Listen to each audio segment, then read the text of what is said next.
દર્શક મિત્રો, હું છું પરમાર અનિશા. તમે જોઈ રહ્યા છો લોક સામના ન્યૂઝ.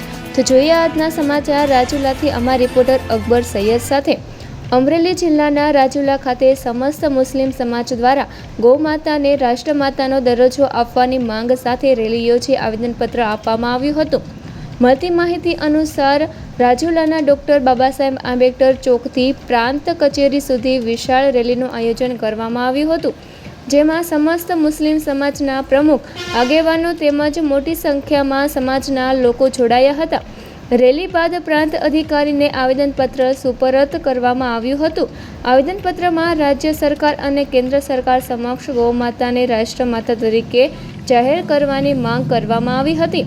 સમાજના આગેવાનોએ જણાવ્યું હતું કે ગૌ સંરક્ષણ અને ગૌ સેવાના ભાવને પ્રોત્સાહન આપવા માટે ગૌમાતાને વિશેષ માન્યતા આપવામાં આવે તેવી તેમની માંગ છે.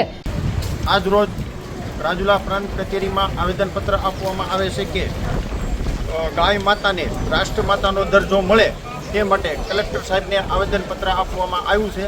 તો કલેક્ટર સાહેબને સમસ્ત મુસ્લિમ સમાજ દ્વારા આવેદનપત્ર આપી અને જાણ કરવામાં આવી છે કે ગાય માતાને રાષ્ટ્ર માતા જાહેર કરવા વિનંતી છે. તો ફરી મળીશું એક નવા સમાચાર સાથે. ત્યાં સુધી જોતા રહો લોક સામના ન્યૂઝ.